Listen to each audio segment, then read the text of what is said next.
Bonjour Ben. Bonjour à tous, bonjour Daphné. Ça va? Ça va très bien, je vous remercie. Est-ce que vous savez qui va faire la couverture de Paris Match la semaine prochaine? Non. Eh bien, figurez-vous que moi non plus. Ah voilà, Et c'est ça. Il me fait je peur. ne sais vraiment pas pourquoi je vous parle de ça, puisqu'en plus de ne pas le savoir, je m'en fiche complètement. C'est même pire que ça, c'est que je ne veux pas savoir qui fera la couverture de Paris Match la semaine prochaine. C'est-à-dire que là, si quelqu'un débarquait dans le studio pour nous annoncer que c'est un tel ou un tel, eh ben je lui filerais une paire de gifles immédiatement. Et je dis une paire, mais c'est une façon de parler parce qu'il en prendrait probablement 3 ou 4. Bon, écoutez, je sens votre regard inquisiteur me sonder. Et voilà, je pense que vous êtes sur le point de remporter la partie. Je ne voulais pas vous en parler, mais tant pis, la pression oculaire que vous exercez sur moi, je ne suis pas très juste la pression oculaire, mais enfin bon, ça m'oblige à l'avouer. Oui, j'ai été approché pour animer la cérémonie d'ouverture du Festival de Cannes l'année prochaine. Je ne peux pas vous dire, je ne peux pas vous dire en train de nous engueuler. Par qui j'ai été approché, parce que c'est très confidentiel, mais c'est Thierry Frémaux. Ah. Voilà.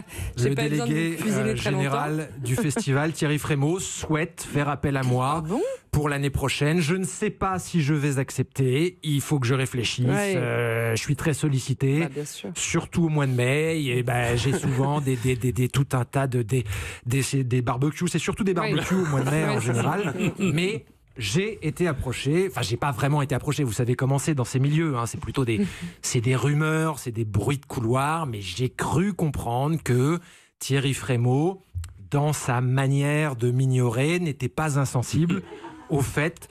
Bon, ok, disons que j'aimerais bien créer une rumeur dans le but d'être approché d'ici l'année prochaine. Voilà. Si vous voulez, je suis un peu le Neymar des chroniqueurs. J'essaie de créer le buzz autour de mon départ pour attirer l'attention des gros poissons. Attention, quand je dis gros poissons, je ne parle pas de Cabillaud, mais bel et bien de Pierre Lescure, le président du Festival de Cannes, ou de Kate Blanchett, la présidente du jury de Festival de Cannes, ou même à la limite de Johan Mikou, le président de l'AS Cannes. C'est important de le rappeler, je ne suis pas mauvais sur l'aile gauche. Selon mes statistiques, un président de festival, une actrice américaine et un ancien footballeur ont un poids compris entre 45 et 80 kilos, alors que le poids maximum d'un cabillaud est de 18 kilos. On peut donc parler ici de très très gros poissons.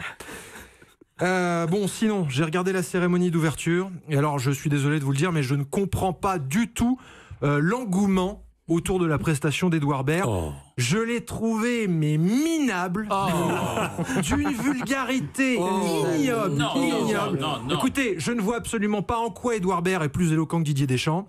Je crois que tout ça est très subjectif, et ce qui est certain, c'est que c'est pas Edouard Baird qui emmènera l'équipe de France à la Coupe du Monde en Russie. Je vous le dis tout net, j'ai préféré de loin la cérémonie de l'anniversaire de la victoire de 1945. Eh ben ça, au moins, ça ressemblait davantage à ce qu'il convient d'appeler une cérémonie. De la rigueur, le drapeau, l'uniforme, les marches militaires, la fraternité, voire même la réconciliation, puisqu'un vétéran a interpellé le président avec ces mots. Si je peux me permettre, soyez très ferme avec tous ces gauchos de la politique qui ne veulent que de la merde. Et ben voilà, je suis désolé Daphné, mais ça, c'est quand même autre chose que n'oubliez pas d'aller au cinéma. Je vous demande d'applaudir Penelope Cruz, ou encore j'aimerais qu'on ait une pensée pour tous les gens qui vivent à Poto Combo. Bien.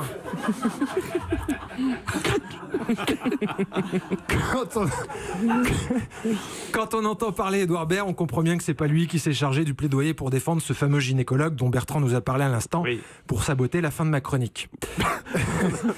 Ce fameux Dr Dre DRAI, donc ce gynécologue qui a gagné son procès contre le Dr Dre, le rappeur DRE. Alors la question que tout le monde se pose évidemment, c'est: et Doc Gynéco dans tout ça? Eh bien précisément, vous savez ce qu'il devient, Daphné, Doc Gynéco en l'occurrence? Eh bien figurez-vous que moi non plus. Je ne sais pas pourquoi je vous parle de ça, parce que je m'en fiche complètement. C'est même pas que je m'en fiche, c'est que je ne veux pas savoir. J'ai l'impression que je suis en train de me répéter, je vais vous rendre la parole.